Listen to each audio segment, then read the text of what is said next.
Did hidden hands guide the pens of medieval scholars? Were ancient secrets whispered in hushed tones, shaping the very foundation of knowledge from the 5th to the 15th century? Prepare to uncover the veiled connections between clandestine brotherhoods and the blossoming of medieval learning. Number 7.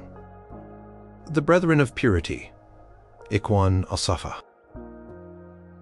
Deep within the golden age of Islam, a mysterious group of philosophers and scholars operated under the cloak of anonymity. They were known as the Ikhwan al-Safa, or the Brethren of Purity, and their existence during the 10th century remains one of the most intriguing puzzles of medieval intellectual history. No one truly knows their individual names, where they met, or how many members were in their ranks. Their secrecy was absolute, a shield against potential political or religious backlash in a dynamic and often volatile intellectual landscape. What we do know about them comes almost entirely from their monumental contribution to human thought, a collection of 52 treatises known as the Rasa'il Ikhwan al-Safa, or the Epistles of the Brethren of Purity. These epistles were not simple academic papers. They were a comprehensive encyclopedic effort to synthesize all known knowledge of their time, bridging philosophy, science, mathematics, astronomy, music, ethics, and theology. The goal was immense: to cleanse the human soul through knowledge, to prepare it for a higher spiritual journey. The ideas presented within the epistles were eclectic, drawing from ancient Greek thought, especially Neoplatonism and Pythagoreanism, as well as Persian wisdom, Indian mathematics, and the teachings of Islam. This fusion of diverse traditions was not openly embraced by all mainstream scholars of the era, making their hidden identity a practical necessity for the safe transmission of their potentially controversial views. Their work was meant to be studied in private, circulated among the initiated, a guiding light for those seeking deeper truths beyond conventional understanding. The method of operation for the Brethren of Purity was itself a form of learning by stealth. Copies of their epistles were circulated carefully, often without attribution, spreading their ideas subtly throughout the Islamic world. Scholars in Baghdad, Damascus, and Cairo would encounter these texts, perhaps initially unaware of their secret origins but drawn to the systematic presentation of knowledge. The language was clear, designed for broad understanding, yet the depth of their arguments required dedicated study. This approach bypassed traditional academic institutions, in some ways creating a parallel stream of intellectual discourse that reached a wider audience than many single-authored works. They were teaching not just through formal lectures, but through the very act of sharing these meticulously crafted documents. The influence of the Brethren of Purity on medieval learning, both within the Islamic world and later in Europe, was profound, even if often unacknowledged at the time due to their anonymity. Their emphasis on a holistic approach to knowledge, where all disciplines were interconnected and ultimately pointed towards a divine truth, resonated deeply. For instance, their discussions on the nature of numbers and their cosmic significance, heavily influenced by Pythagorean thought, contributed to the ongoing development of mathematics in the Islamic world. Mathematicians like al-Khwarizmi, whose work became foundational for algebra, were part of the broader intellectual environment that valued mathematical reasoning. The Brethren's insistence on the perfection of numerical order in the universe helped cement the importance of mathematical studies as a path to understanding creation. Their views on astronomy were equally significant. The epistles explored the movements of celestial bodies, the structure of the cosmos, and the relationship between the macrocosm, the universe, and the microcosm, humanity. This encouraged meticulous observation and calculation, pushing forward astronomical studies. Scholars in Islamic observatories, some of the most advanced of their time, built upon the theoretical frameworks and questions posed by groups like the Brethren. For example, the detailed astronomical tables produced by medieval Islamic astronomers, which later found their way into Europe through translation, were developed in a context that esteemed the kind of cosmic harmony detailed in the Rasa'il. While specific attribution was rare, The pervasive Neoplatonic worldview, which the Brethren championed, helped shape the intellectual climate where such advanced science could flourish. The philosophical contributions of the Brethren of Purity were perhaps their most enduring legacy. They synthesized Aristotelian logic with Neoplatonic metaphysics, creating a coherent philosophical system that sought to reconcile reason with revelation. This intricate system found its way into the works of later Islamic philosophers, such as Ibn Sina, known as Avicenna in the West, and Ibn Rushd, known as Averroes. Although Avicenna and Averroes did not directly attribute their ideas to the Ikhwan, the conceptual frameworks, the arguments for the soul's immortality, and the intricate hierarchy of being that permeate their writings show striking similarities. These later philosophers, whose works were eventually translated into Latin, profoundly impacted European scholasticism. The very concepts of reason, intellect, and the nature of the soul that became central to the debates in medieval European universities in Paris and Oxford owe a subtle debt to the intellectual groundwork laid by the Ikhwan al-Safa. Beyond philosophy and science, the Brethren of Purity also discussed ethics and the ideal society. They believed that true knowledge led to moral purification and that a community of virtuous individuals could create a harmonious world. This concept of the enlightened community dedicated to intellectual pursuit and spiritual growth was an inspiring, albeit secretive, model. Their discussions on music, too, linked it to cosmic harmony and therapeutic effects, influencing theoretical treatises on music that were studied by medieval scholars. The anonymous nature of their work meant that their ideas could spread without the immediate association of a particular school or individual, allowing them to seep into the collective consciousness of the medieval intellectual world like an unseen current. The Rasa'il also contained extensive material on natural sciences, including mineralogy, botany, and zoology, demonstrating an early commitment to empirical observation alongside theoretical speculation. Their careful descriptions of plants and animals, though often interwoven with philosophical and allegorical interpretations, provided a foundation for later, more systematic scientific inquiry. For example, their detailed classifications and discussions on the interconnectedness of species prefigured later biological thought. This aspect of their work encouraged a closer examination of the natural world, moving beyond purely theological explanations towards an understanding based on observation and reasoned deduction. The very mystery surrounding the Brethren of Purity enhanced their allure. Their hidden identity and the widespread circulation of their anonymous texts created a unique intellectual phenomenon. They proved that profound learning could exist outside the public eye, transmitted by an unseen college of minds.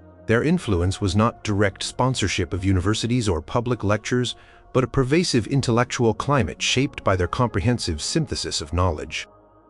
Medieval thinkers across the Islamic world, and eventually in Europe, encountered the grand tapestry of knowledge woven by the Brethren of Purity, even if the weavers themselves remained forever in the shadows.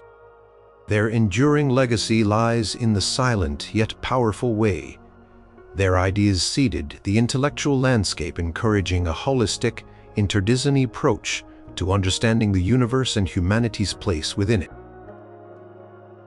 Number 6. The Hashashin, Nizari Ishmailis.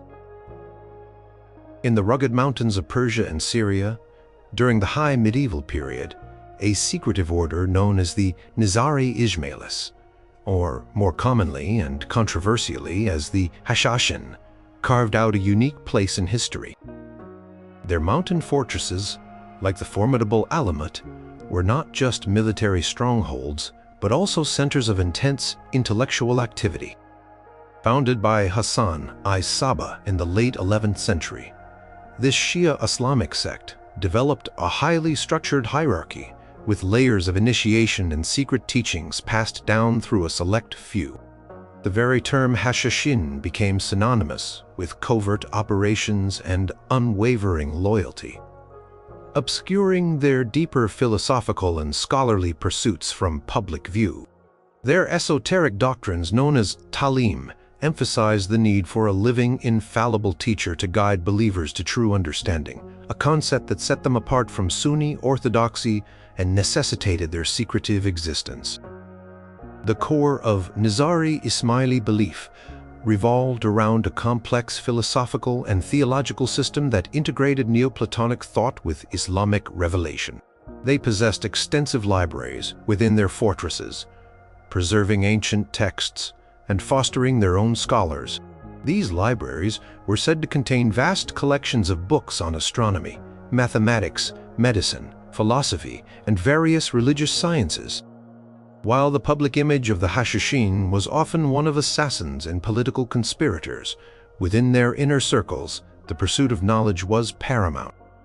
They believed that true understanding was not accessible through mere external study, but required an inner journey guided by the Imam, the spiritual leader.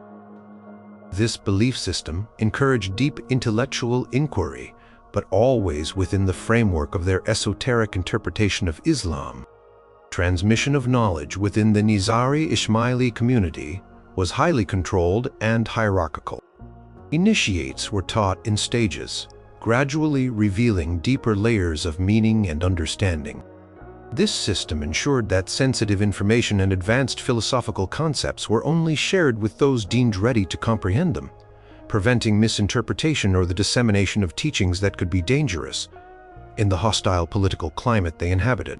This method of education, where knowledge was not freely disseminated, but carefully unveiled, created a highly disciplined and intellectually rigorous environment. Scholars and students within their strongholds engaged in debates, transcribed manuscripts, and developed their own interpretations of complex philosophical problems. The influence of the Hashishin on medieval learning, while often subtle and indirect due to their secretive nature, was present in several ways. Firstly, their preservation of texts was invaluable.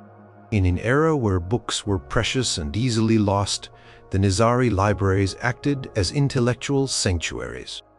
Accounts from medieval travelers and historians, like the 13th century historian Juvayni, though often hostile to the Ismailis, acknowledged the existence of these impressive collections. When Alamut fell to the Mongols in 1256, many of these texts were tragically destroyed, but some undoubtedly circulated prior to this, contributing to the broader intellectual currents of the Islamic world. For example, medical treatises or astronomical tables produced within Nizari circles could have found their way to other scholarly centers, influencing physicians and astronomers without their knowing the precise origin. Their philosophical contributions were also significant. The Nizari Ismailis engaged deeply with the works of Greek philosophers, particularly Aristotle and Plato, interpreting them through their own unique theological lens. Their cosmology and metaphysics, which emphasized a hierarchical emanation from a single divine principle, resonated with and sometimes challenged the prevailing philosophical schools of the time. Thinkers like Nasr al-Din al-Tusi, a brilliant Persian polymath of the 13th century, spent time at Alamut before the Mongol invasion, where he had access to the order's libraries and engaged with their philosophical traditions. Al-Tusi, known for his monumental contributions to astronomy, mathematics, and philosophy, later played a crucial role in establishing the Marrakech Observatory, a beacon of scientific inquiry in the Islamic world. The intellectual rigor and access to diverse texts fostered by the Nizari Ismailis likely influenced Al-Tusi's broad scholarly pursuits. While Al-Tusi later adapted his views, the environment at Alamut provided a crucible for his early intellectual development. Furthermore, the Hashishin's strategic use of intelligence and knowledge gathering also indirectly contributed to certain types of learning. To operate effectively, they needed extensive information on political figures, geographical routes, and cultural nuances. This required a sophisticated understanding of the world around them, involving detailed record-keeping and analysis. While not learning in the academic sense, this practical application of knowledge, involving intelligence gathering and strategic studies, was a significant intellectual endeavor. Their network, though focused on political aims, also served as a conduit for information flow across vast regions, potentially carrying scholarly ideas alongside political reports. The legends surrounding the Hashashin, even the exaggerated ones, sparked curiosity about hidden knowledge. Tales of their secret gardens or drug-induced visions, though often dismissed as fabrications by modern historians, became part of the medieval narrative. This narrative, however distorted, hinted at a group possessing unique insights and hidden powers, indirectly fueling the medieval fascination with esoteric wisdom.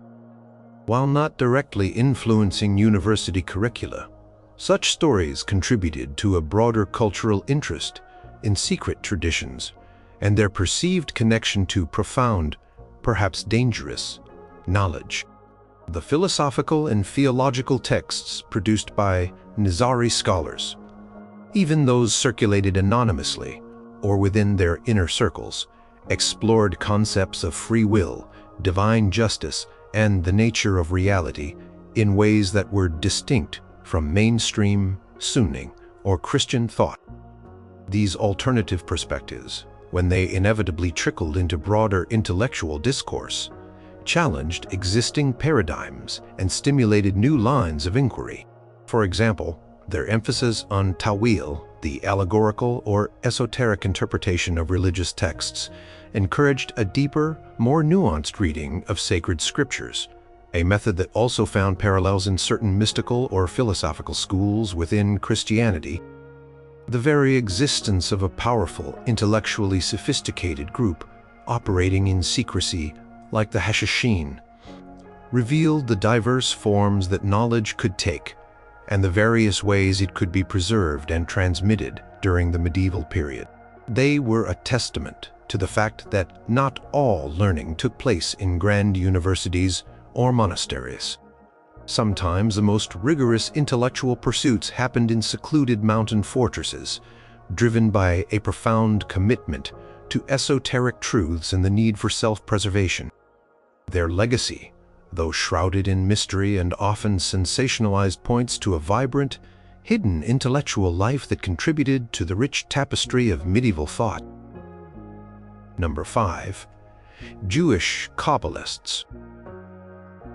From the 12th century onwards, especially in the regions of Provence, Languedoc, and later Spain, a mystical and philosophical movement emerged within Judaism known as Kabbalah. It was not a single monolithic secret society, but rather a collection of schools, traditions, and individual masters who engaged in the esoteric interpretation of sacred texts, particularly the Torah, and explored the hidden dimensions of God, creation, and the human soul. The very nature of Kabbalah involved the transmission of profound, often unsettling secrets. Its teachings were traditionally passed from master to chosen student, typically male and over 40 years old, and already deeply learned in normative Jewish law and theology.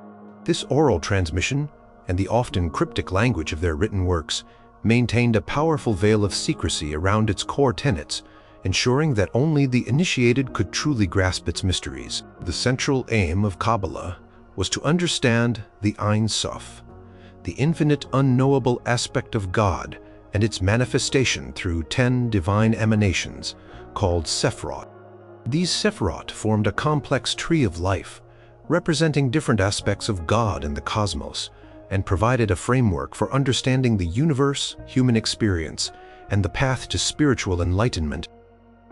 Kabbalistic practices included intricate meditations, numerological analysis of Hebrew words, Gintriya, and the manipulation of divine names, all designed to achieve communion with the divine and to rectify the cosmic order. This deep philosophical and theological system was not for public consumption. It was considered too powerful, too easily misunderstood, and potentially dangerous if revealed to the uninitiated. The methods of learning within Kabbalistic circles were distinct. They involved intense textual study, often in secluded groups or private instruction, where masters would guide students through the complex symbolism and allegories of texts like the Sefer Yetzirah, or later the monumental Zohar. The Zohar, appearing in 13th century Spain, became the foundational text of Kabbalah, a voluminous work written in a highly esoteric Aramaic, attributed to a 2nd century rabbi, but likely composed by Moses de Leon. Its very language and narrative structure served to guard its secrets, requiring immense dedication and a particular spiritual insight to decipher its meaning. Learning was a journey of initiation, not simply an accumulation of facts, but a transformation of the soul through understanding hidden truths. The influence of Jewish Kabbalists on medieval learning extended beyond the confines of Jewish communities, subtly impacting Christian thought and the broader intellectual landscape. One significant area was in philosophy and cosmology. While the Sephirot were distinctly Jewish concepts, the idea of divine emanations and a hierarchical structure of the cosmos resonated with Neoplatonic ideas that were already circulating in both Islamic and Christian philosophical traditions. Christian scholars, particularly during the Renaissance, but with roots in the later medieval period, began to take an interest in Kabbalah, viewing it as a hidden repository of ancient wisdom, a Christian Kabbalah that could reveal deeper truths about their own faith. Figures like Giovanni Pico della Mirandola in the 15th century were fascinated by Kabbalah, believing it could provide evidence for Christian doctrines and even hold magical secrets. He famously declared that no science can better convince us of the divinity of Christ than magic and Kabbalah. While his public embrace came later, the groundwork for such interfaith intellectual curiosity was laid in the medieval period through informal exchanges. Kabbalistic ideas also subtly influenced the developing fields of grammar and linguistics. Kabbalists' intense focus on the Hebrew language, viewing each letter and word as having divine power and multiple layers of meaning, encouraged a meticulous approach to philology. Their techniques of gematria and notarikon, acrostics, involved breaking down words and phrases, exploring their numerical values and symbolic associations. This kind of deep textual analysis, even if its ultimate purpose was mystical, fostered an appreciation for the nuances of language and contributed to the methodologies of textual interpretation that were also developing in scholastic universities. Christian Hebraists, increasingly interested in original biblical texts, might have indirectly absorbed some of this linguistic sensitivity. Another area of influence was in the realm of magic and the occult sciences. While many Kabbalists distinguished their spiritual practices from what they considered black magic, the perception of Kabbalah among outsiders, particularly in Europe, often intertwined it with notions of controlling spirits, invoking divine names for power, and performing mystical rituals. This perception, whether accurate or not, fueled a fascination with magical texts and practices in the later medieval period. Scholars interested in alchemy, astrology, and other esoteric arts might have sought out Kabbalistic texts, believing they contained potent secrets for manipulating the natural world. This contributed to the wider corpus of esoteric learning that circulated alongside mainstream academic pursuits. Concept of humanity's role in cosmic repair, known as Tikkun Olam, a central Kabbalistic idea, also had broader ethical implications. The belief that human actions, both ritualistic and moral, could influence the divine realm and bring about cosmic harmony, instilled a profound sense of responsibility. While not directly taught in Christian universities, this notion of human agency within a divine framework was a powerful one, subtly reinforcing the idea of humanity's significance in God's plan, a concept that was already central to Christian theology, but received unique emphasis in Kabbalistic thought. Furthermore, the very existence of Kabbalistic literature, with its complex narratives and symbolic language, demonstrated the power of hidden knowledge. The Zohar, for instance, is not a straightforward philosophical treatise but a series of mystical discourses and stories rich in allegory. This literary style, designed to convey profound truths through veiled narratives, offered an alternative model of scholarly communication, contrasted with the logical, systematic approach of scholasticism, showing that knowledge could also be accessed through intuition, symbolism, and a deep engagement with hidden meanings. This may have implicitly encouraged some scholars to look beyond rigid argumentation towards more symbolic interpretations in their own field. The influence of Jewish Kabbalah on medieval learning was often a silent underground current, bubbling up in unexpected places. It represented a vibrant, secretive intellectual tradition that explored the profound mysteries of existence through a unique lens. Its secretive transmission and esoteric nature made it a source of both fascination and suspicion, but its ideas, however subtly filtered into the broader intellectual currents of the medieval world, shaping approaches to language, cosmology. Number 4. The Cathars. In the 12th and 13th centuries, a powerful religious movement known as Catharism flourished in southern France, particularly in the region of Languedoc. It was considered a dangerous heresy by the Roman Catholic Church, leading to brutal persecution, including the Albigensian Crusade and the establishment of the Inquisition. Despite the overt nature of their beliefs and their open communities, the Cathars operated with a strong element of secrecy, especially concerning their core doctrines and the rituals of their perfects, parfaits and parfaits. Their unique theological system, sharply contrasting with mainstream Christianity, required careful transmission and protection, particularly as persecution intensified. They believed in dualism, asserting that there were two fundamental principles: a good God responsible for the spiritual world and an evil God responsible for the material world. This view positioned the material world as inherently corrupted and the human body as a prison for the divine soul. Cathar community was divided into two main groups: the perfect, who committed to a life of strict asceticism, poverty, and celibacy, and the believers, who followed the perfects and supported the movement, but were not expected to adhere to the same rigorous lifestyle.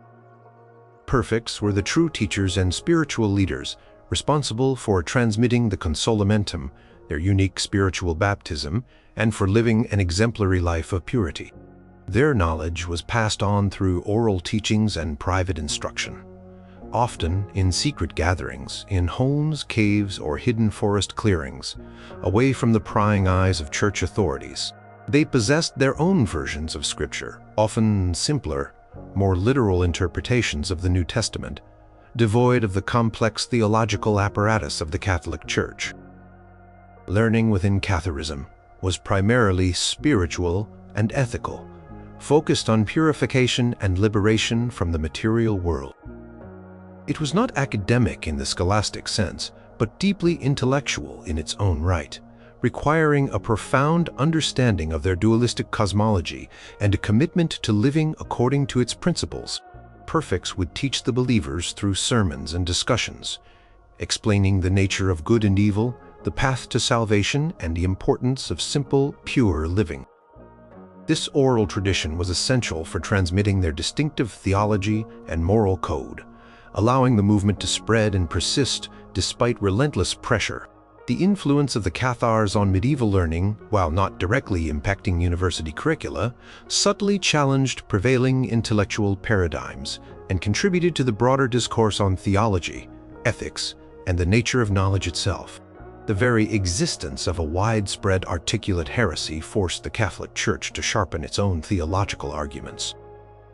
To combat Catharism effectively, scholastic theologians had to deeply examine and refute dualistic arguments, often leading to more precise definitions of orthodox doctrines on creation, the nature of evil, and the role of the material world.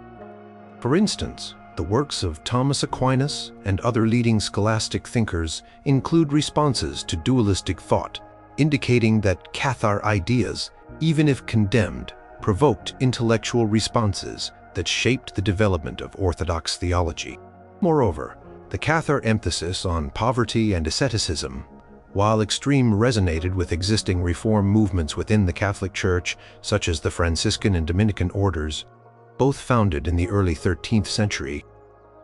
While these orders were dedicated to orthodoxy and opposed Catharism, their founders Francis of Assisi and Dominic de Guzman witnessed the appeal of Cathar simplicity and rigor.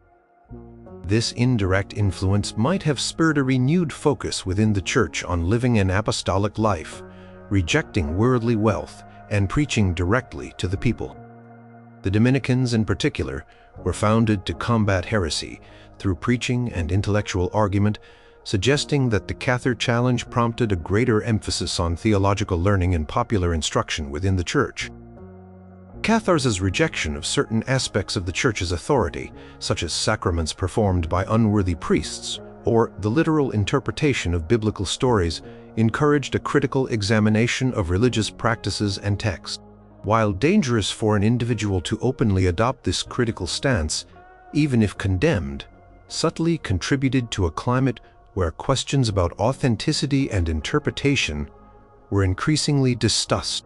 This might have fed into broader trends of religious questioning that culminated in later reform movements.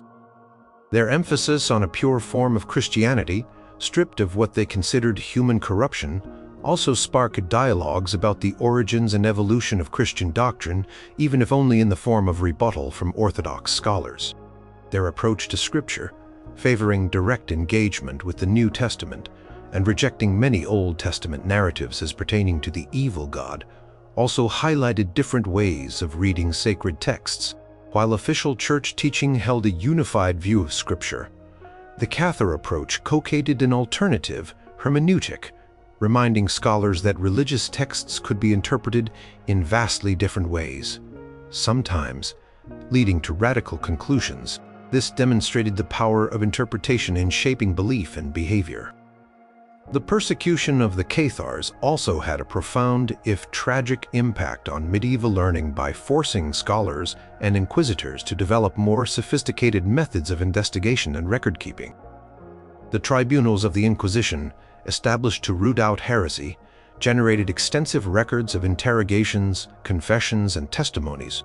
These documents, such as the Register of Jacques Fournier, later Pope Benedict XII, provide invaluable insights into the social history, belief systems, and popular culture of medieval Languedoc. While their purpose was suppressive, the rigorous collection of information about beliefs, networks, and communication methods contributed to early forms of sociological and anthropological inquiry, albeit through a highly biased lens. In this tragic sense, the efforts to understand and eradicate Catharism unwittingly contributed to a new body of detailed historical documentation. Ultimately, the Cathars, through their vibrant and ultimately doomed existence, acted as a catalyst for intellectual ferment in the medieval period. Their secret teachings, passed with care among the initiated, offered an alternative spiritual and philosophical vision that, by its very defiance, provoked a deeper engagement with theological questions from mainstream scholars. They demonstrated the power of dissenting ideas to challenge established knowledge, and even in their suppression, they indirectly shaped the development of scholastic theology, ecclesiastical reform, and the historical records of the age. Number 3. Alchemists and Hermetic philosophers. Across the medieval world, from the Islamic caliphates to the bustling cities of Europe, a secretive pursuit captivated some of the keenest minds: alchemy and Hermetic philosophy. These were not societies with formal structures or vast memberships, but rather a network of individuals, small groups, and masters who transmitted their knowledge in whispers, through coded texts, and in secluded laboratories. The secrecy was born of necessity, as the search for the philosopher's stone and the elixir of life often blurred lines between chemistry, medicine, mysticism, and what was considered magic, making it a dangerous pursuit in a religiously conservative age.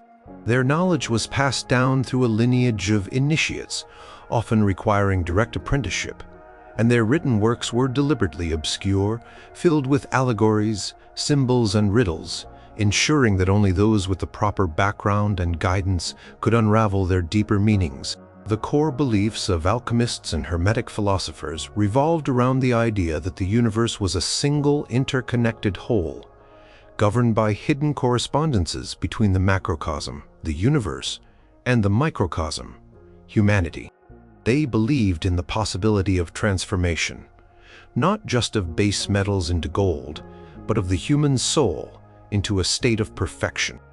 Hermetic philosophy, rooted in ancient Greek and Egyptian texts attributed to the mythical figure Hermes Trismegistus, posited a divine wisdom, prisca theologia, that had been revealed in antiquity and preserved in secret texts.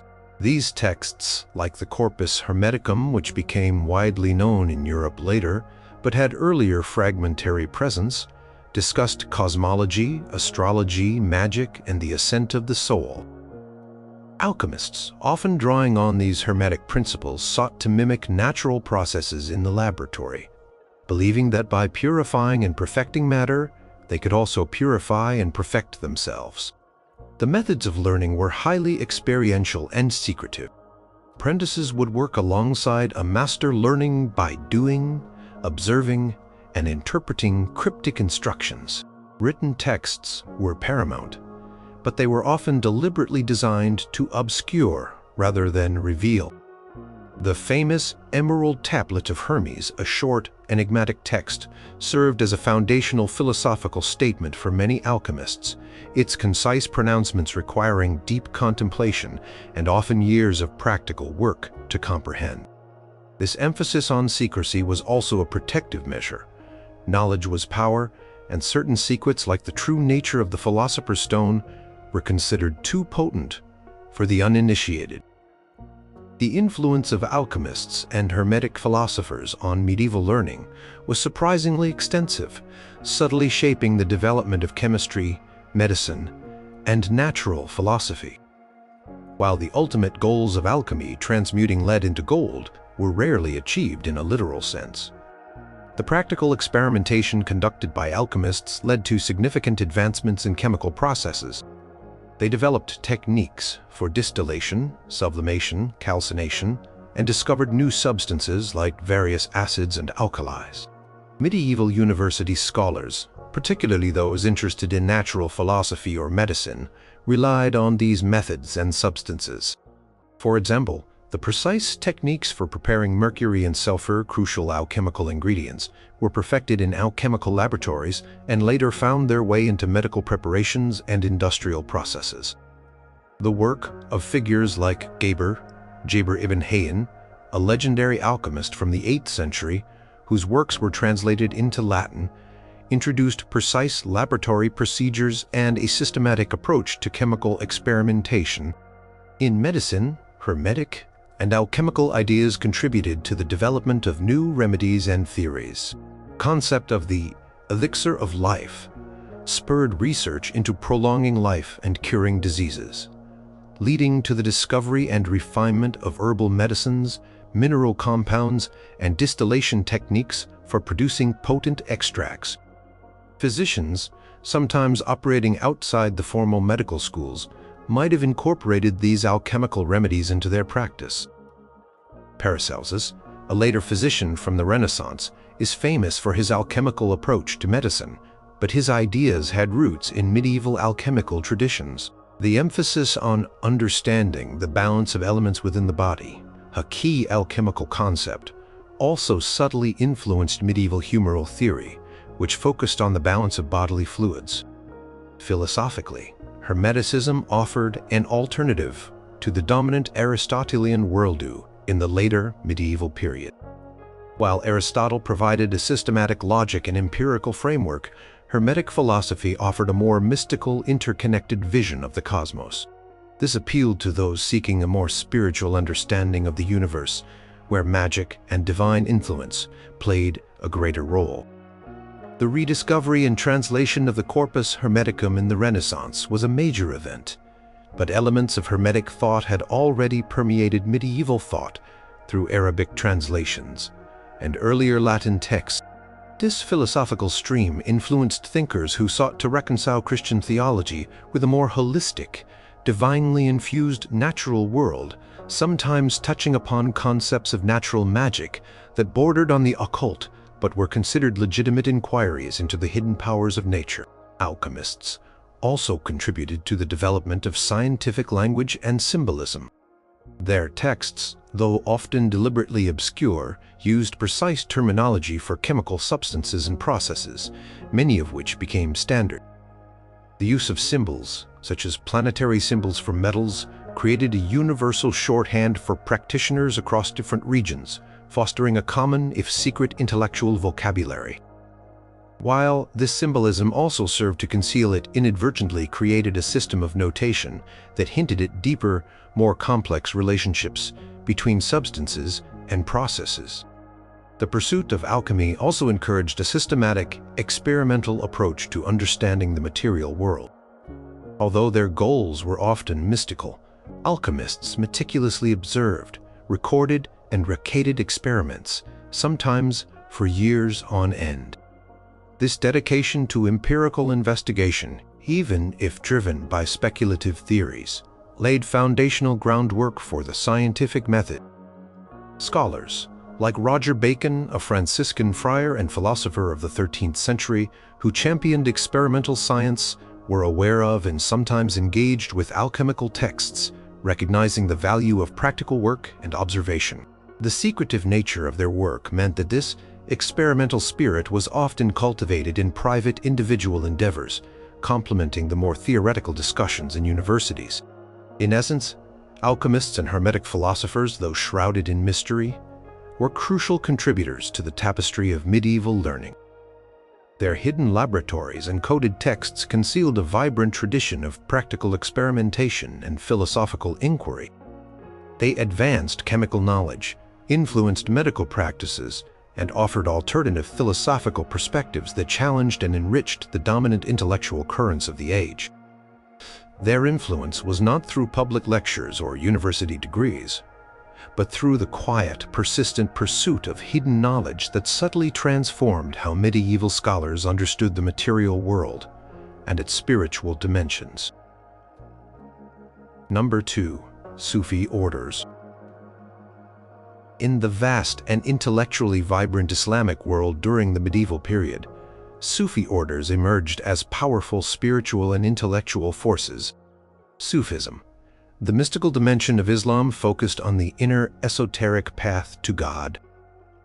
While their spiritual practices and teachings were often shared openly within their communities, many of their profound insights and advanced mystical techniques were considered too sacred or too subtle for the uninitiated, leading to an inherent element of secrecy within their more advanced circles. Masters or sheikhs would guide disciples through stages of spiritual development, revealing deeper knowledge as the student proved worthy. This hierarchical transmission of spiritual wisdom, often through direct teacher-student relationships in private gatherings called zawiyas or khanqahs, lodges, created a powerful parallel learning system to the formal madrasas.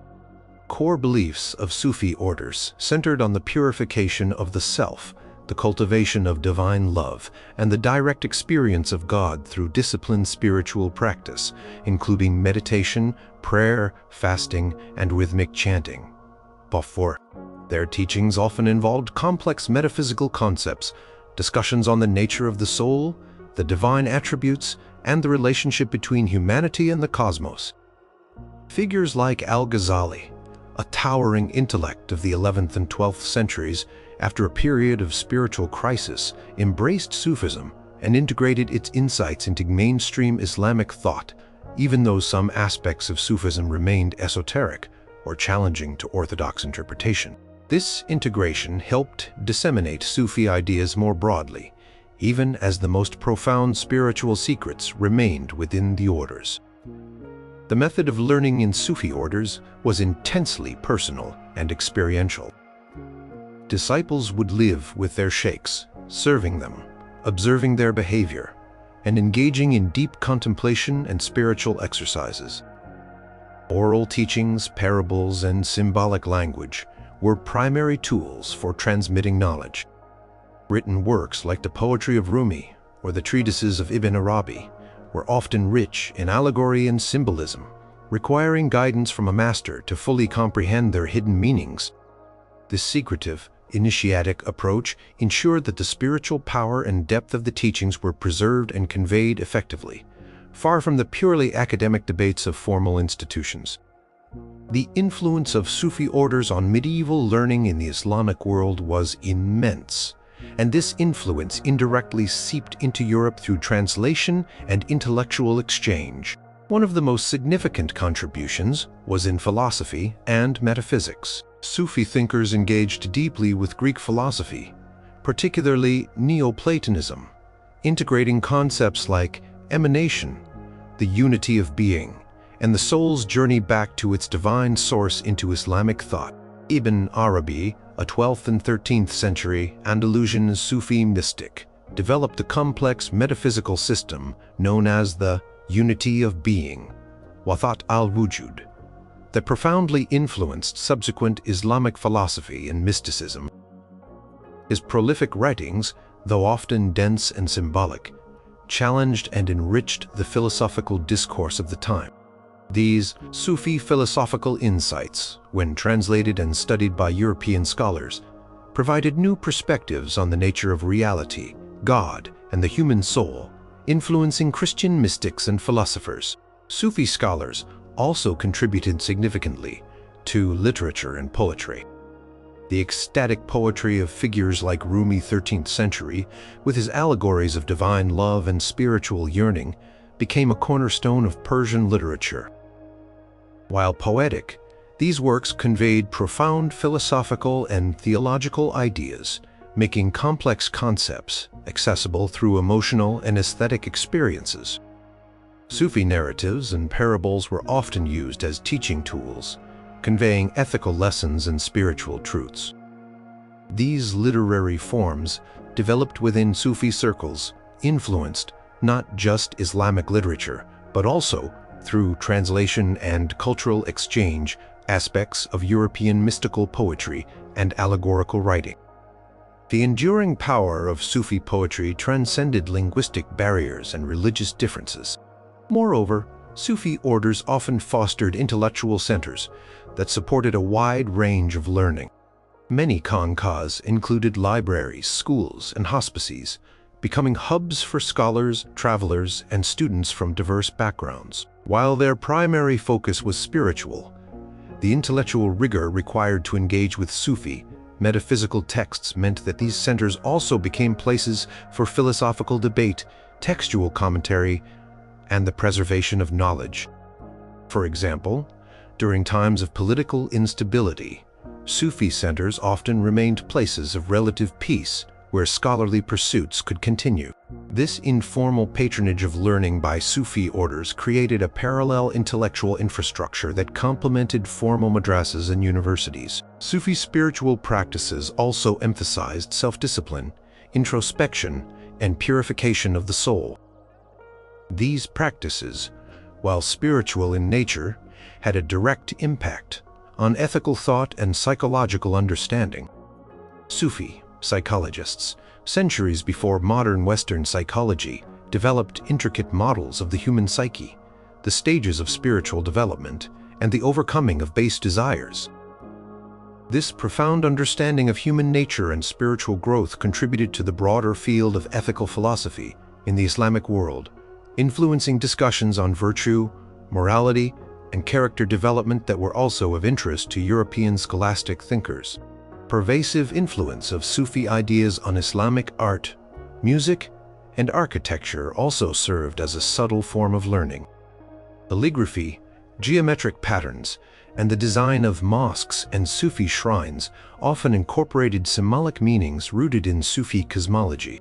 This artistic expression served as a visual language for conveying complex spiritual truths, educating the viewer on a deeper, non-verbal level. While not academic learning, it was a profound form of cultural transmission that enriched the intellectual landscape. In summary, Sufi orders with their hidden teachings and mystical practices were pivotal to medieval learning in the Islamic world and beyond. They championed a holistic approach to knowledge, integrating reason, intuition, and spiritual experience. Their contributions to philosophy, literature, ethics, and the preservation of intellectual traditions, though often operating behind the veil of esoteric transmission, shaped the very fabric of medieval thought. Their profound ideas, meticulously guarded and selectively revealed, continue to resonate, reminding us that knowledge flows not just through formal channels, but also through the silent currents of mystical revelation. Number 1. The Knights Templar. The Knights Templar, formerly known as the Poor Fellow Soldiers of Christ and of the Temple of Solomon, were one of the most powerful and enigmatic military religious orders of the medieval period, founded in 1119.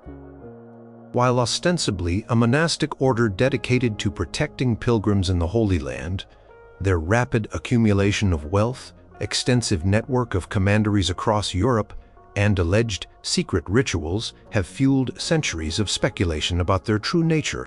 They were not a secret society in the common understanding, as their existence and military actions were public knowledge.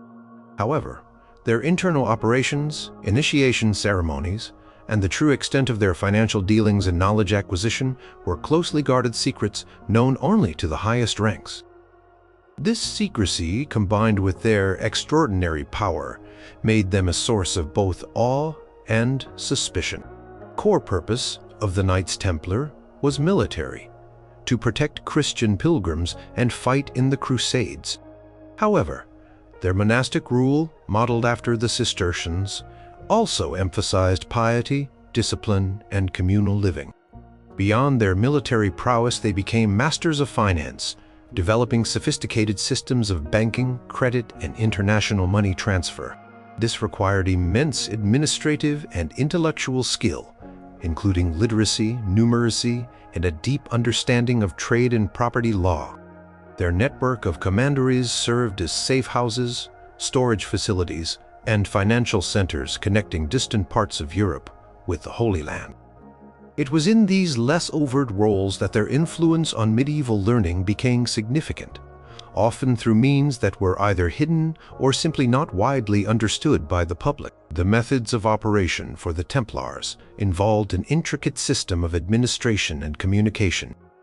They maintained vast archives of documents, including property deeds, financial ledgers, and correspondence. Their literate members, often drawn from noble families, were trained in record-keeping, accounting, and legal matters. While the general public knew them as warriors within their commanderies, a quieter, more intellectual pursuit was underway: the management of a vast proto-financial empire.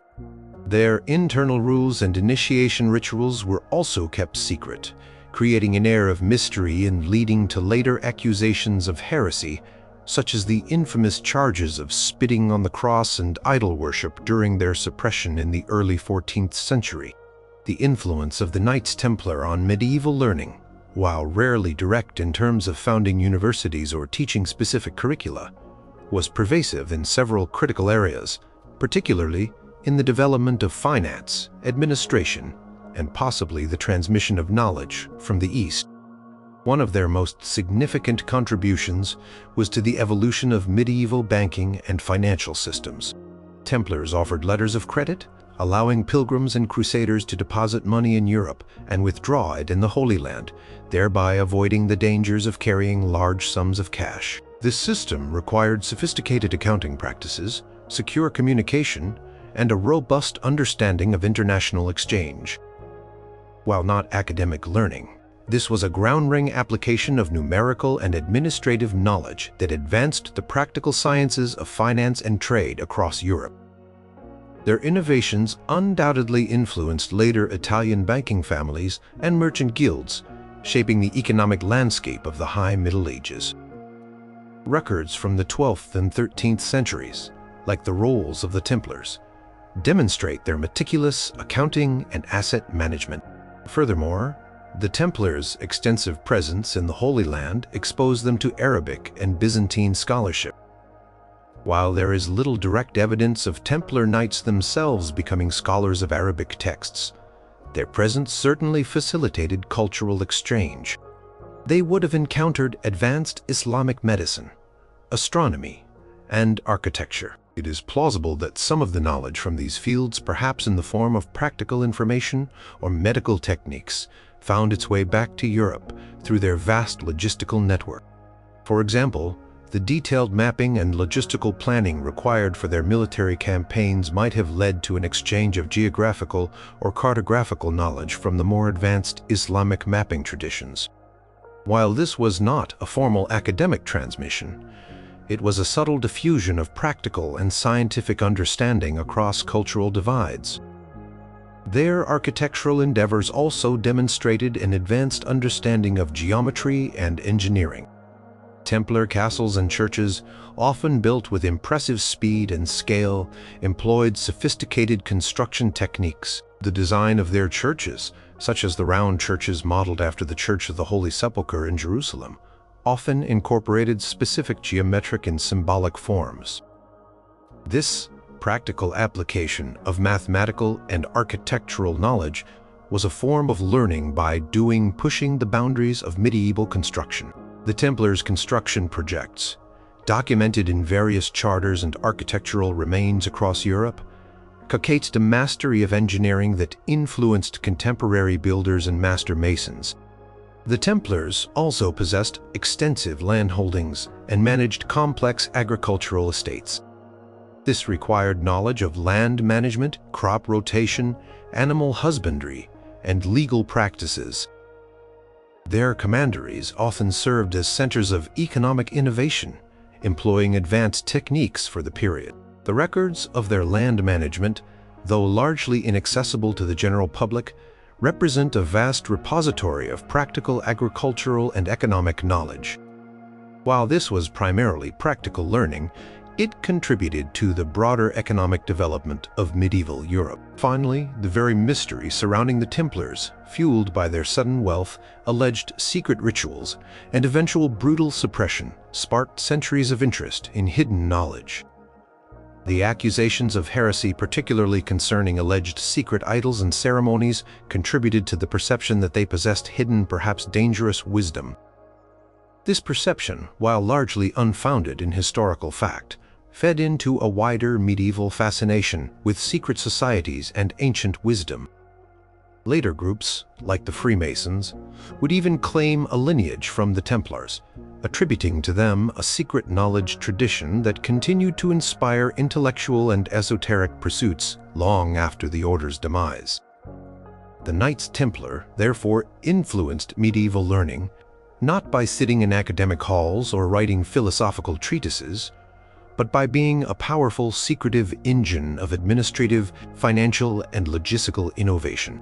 Their vast network served as an informal conduit for the exchange of practical knowledge, and their very existence, shrouded in an aura of mystery, captivated the medieval imagination, subtly shaping perceptions of hidden power and concealed wisdom in the unfolding story of European thought.